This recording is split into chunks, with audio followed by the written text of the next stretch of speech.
So my name is Nwabisa Dumeduze from Port Elizabeth. I came to Cape Town to study tourism. I studied at the CPUT, Cape Peninsula University of Technology.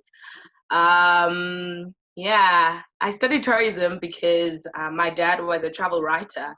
So I always wanted to know more about the tourism industry in terms of who actually designed our itineraries. Like I was more excited about that.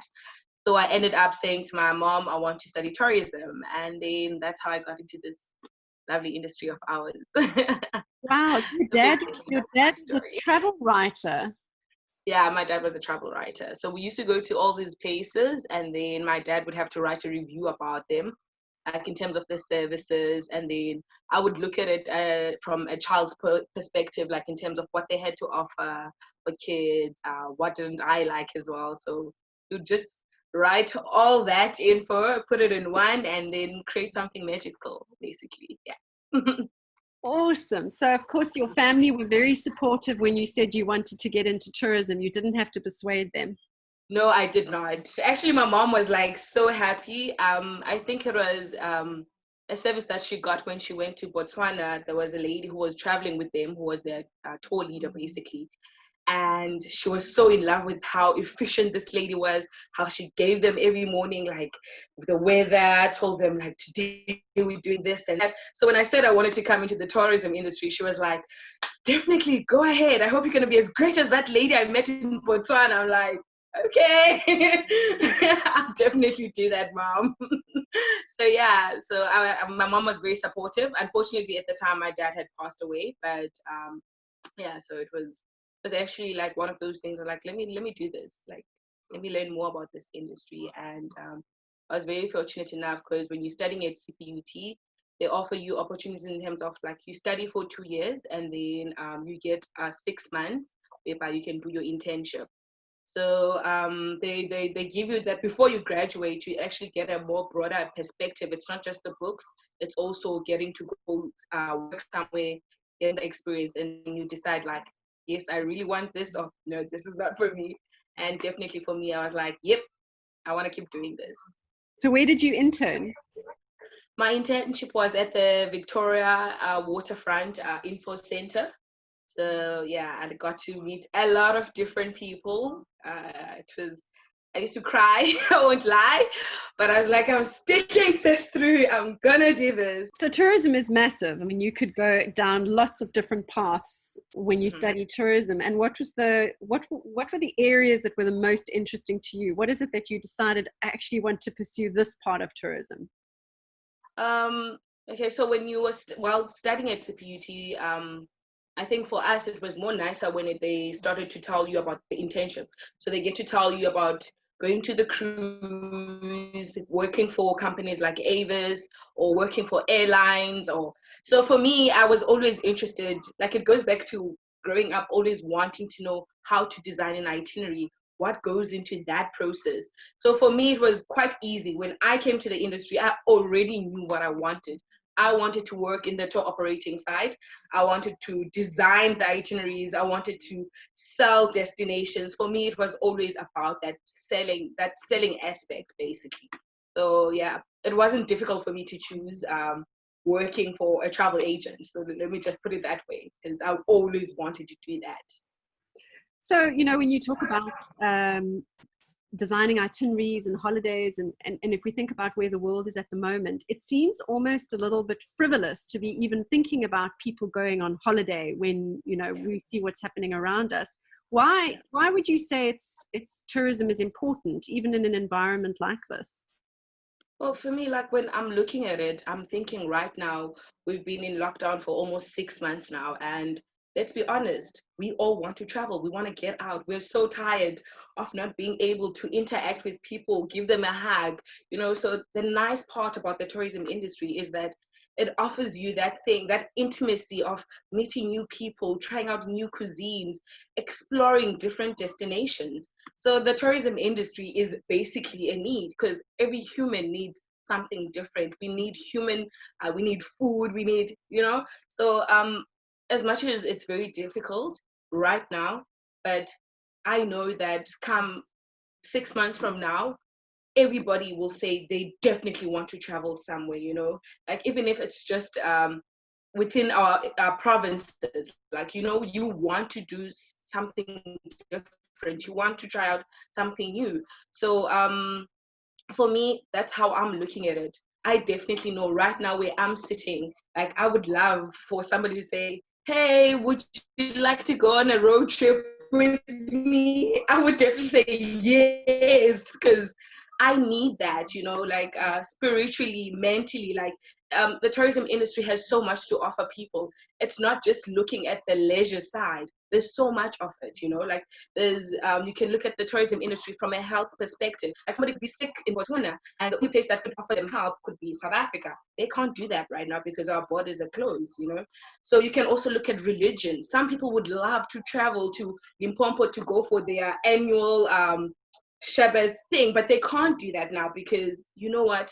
You are not allowed to travel. So instead of looking at the leisure side, there's so much aspects of the tourism industry, and I think that's the most beautiful thing about it, because it can help you mentally, physically, emotionally. Like there's so much that tourism has to offer. So right now it's hard, but eventually, eventually we all want to get out of this lockdown, you know, like, and eventually we all need trips.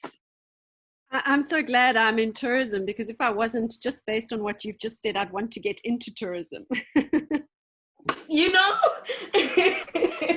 And I think that's the most beautiful thing about our industry, not just looking at the contribution that tourism has to our GDP, but you can also look at it. You can be work as an air hostess, you know, like servicing people might be good for you, like emotionally for you, you enjoy that, you know. You can look at planning trips for people that want to do like yoga or exercising is a big thing right now, like, so there's so much things that the tourism industry has to focus on.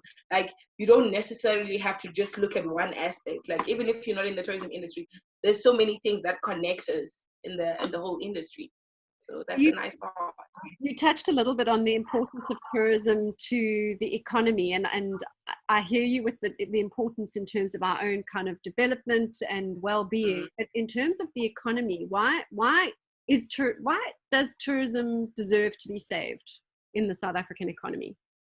Like if you look at the tourism industry, I stand to be corrected on the numbers and all that, but I know that as the tourism industry contributes like I think it's number 2 on contribution when it comes to the GDP after the mining industry. So like why would you want to close up an industry that contributes to creating job opportunities for so many people? Like going back to what I was saying, like the tourism industry is not only focused on one thing. There's people that are working in the hospitality industry. There's people that are working in rail. There's people that are working at air. So there's so much that the tourism industry um, has to offer, and so it contributes to so many people, you know, who are working with clients and designing itineraries and all that and creating. Some people, like it goes back to spirituality, like some people want to travel because of spiritual needs. They can't do that right now, you know. And then if you go back to the economy, like we contribute so much money to the economy, so it makes no sense not to be able to do something, you know, like to have to sit at home and not be able to contribute some way, somehow. It's definitely not nice. So tell me about what you were doing before COVID. Where were you working, and what has happened to your role as a result of COVID? Okay, so I am working at Timeless Africa Safaris. I'm very fortunate enough that I'm still within the company. Like we haven't cut out people, our boss, because it's a small company. So it's easy for us to adjust some things, you know, like before the lockdown, before the announcement from the president about the lockdown, our boss had already said, you know what, let's just try it out. Take your computers home. Like, let's just try it out. Will we be able to cope and all that? And we tried it out for 1 week, and then the following week, the president announced it's a lockdown. The only sad part is that, like, we have clients that have had to cancel, and we're also very fortunate enough we didn't have any clients that were stuck in the country because of the lockdown. So right now, in the company, we're still trying to design those itineraries, sending out newsletters saying that, you know what, after this whole COVID is done, we'll still be here. We'll still be able to plan your next trip. Let's not focus on 2020. Let's try looking at 2021. So I think for me, I'm very fortunate enough, but I know a lot of companies that have had to close down. I know a lot of my friends that graduated with me in 2018. Right now, they do not have any jobs. And it's so sad, even with the tears that we're supposed to be getting, some people haven't gotten it. And it's very hard.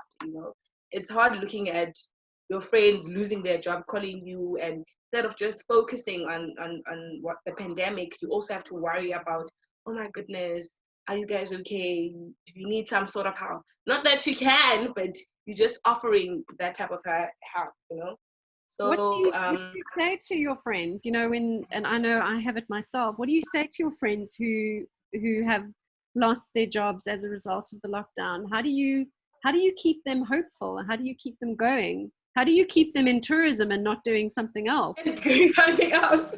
Well, for me, like one thing that I've been saying to my friends, like you keep reading articles and let's say like, let's try to focus on how we can focus on the tourism industry. What happens after lockdown? For me, that's what I say to my friends. I'm like, you know what? This will be over. This pandemic is not going to last forever. And if you can keep yourself that way and be positive, it's the only way that you'll get to survive. Right now, focus on trying to do some sort of activity that you've never done before. Learn cooking or do exercises. Focus on your well-being. Don't try to focus so much on the industry because you will go insane. So for me, I keep saying that to them. And I think I'm very fortunate enough because my friends, we are all in the industry because we love it.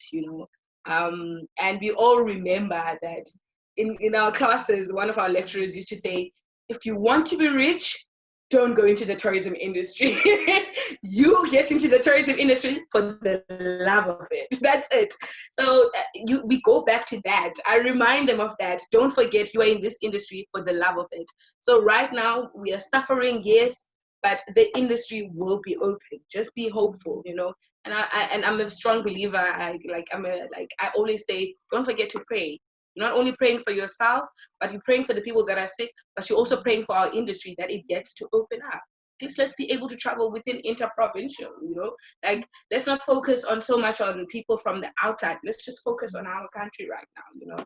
So that's the only thing that I keep saying to them. And somehow it has kept them positive, and I keep saying, you're not in this, you are not in this alone.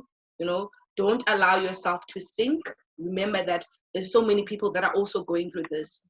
So it's the only way that you can talk to your friends and keep them positive. Like you give them hope.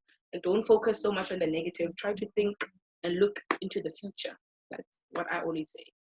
And as a young woman in tourism, what would you say your responsibility is? And I'm a woman in tourism, but I'm certainly not a young woman in tourism. What would you say our responsibility is to the other women in tourism? What should we be doing to make sure that their voices are heard as well? Well, for me, I really feel like I should not only focus on the young people. I need to also focus on other women in the industry. Yes, as young people, we're kind of feeling demotivated at the moment, but there's so many hashtags that are saying open up the industry, like I am tourism. So we need to look and take those our social media as a platform to actually talk, to actually speak out, to actually tell Cyril as well, look here, the tourism industry is so important. Like, if you can open up the taxi industry and you can allow 15 people to be in a taxi, why can't 6 people be sitting in a nice safari somewhere? These are the times whereby as young people we get to be able to use our TikToks, our Instagrams, our Snapchats, every social media platform that we have. It's the only place that we need to be communicating so that our voices can be heard. And when we do something like that, even people that are not active on social media, but they might see, or somebody can screen grab what you have said and they can share it with a group. Like, I'm saying this to people that are much more older that don't really use social media, but they can also get to see it because right now everybody's at home. So whatever hashtag you start, chances are it will get the message across. It will get to Serial because it needs to get to Serial. So I believe that right now the only thing that we can do as young South Africans is to speak out and to make our voices heard. They might have not been heard in the past, but right now this is the best time for us to be talking and just sharing our opinions.